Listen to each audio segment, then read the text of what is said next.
It's Tuesday. In 5 short days, everything is going to change. Things are starting to heat up. The plan was already in place. Men lurking in the shadows. Whispers of assassination plots. Zealots simply waiting for the opportune time. In Mark's gospel, we read, "Now the Passover and the festival of the unleavened bread were only 2 days away. And the chief priests and the teachers of the law were scheming to arrest Jesus secretly and kill him. But not during the festival," they said, "or the people may riot." When he was in Bethany, reclining at the table at the home of Simon the leper, a woman came in with an alabaster jar of very expensive perfume made of pure nard. She broke the jar and poured the perfume on his head. In the midst of the scheming, Jesus is lounging at the dinner table, enjoying conversations with guests after a nice meal. The host is Simon, a man with an incurable disease. Actually, a formerly incurable disease. It's interesting how things can change so quickly when Jesus steps into the midst of your pain and broken life. It's in this setting that a weeknight worship service breaks out. Now, there's no music or sermon behind stained glass walls. No, this service is just limited to one element, an offering. The definition of worship is simple. It is your response to what God has done for you. An after-dinner, tableside gesture serves as a great reminder of the place that worship has, not only in the life of Jesus during this consequential week, but in our lives as well. This unnamed woman reminds us of a few things. The first is that worship is personal, but not private. Ever heard someone talk about their faith and use the word private? It doesn't exist. The only reason you're a Christian today is because someone was open with their faith. They refused to keep it private.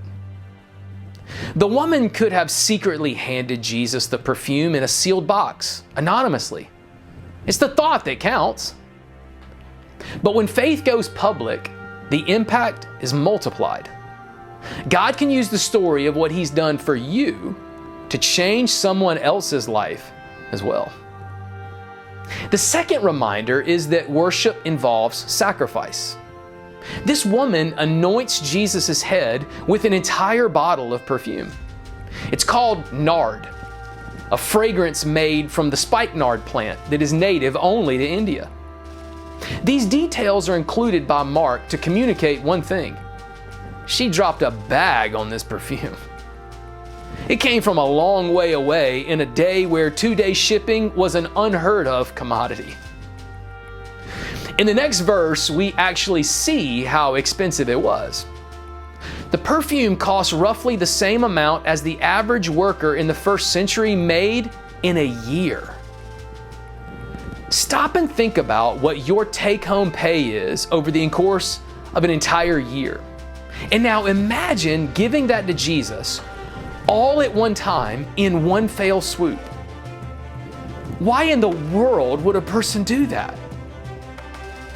Because she knew all that Jesus had done for her. And that's a part of worship. Sacrificially giving because we know what has been given to us already. What a feel-good story. Until people start to murmur. Mark tells us some of those present were saying indignantly to one another, "Why this waste of perfume? It could have been sold for more than a year's wage and the money given to the poor."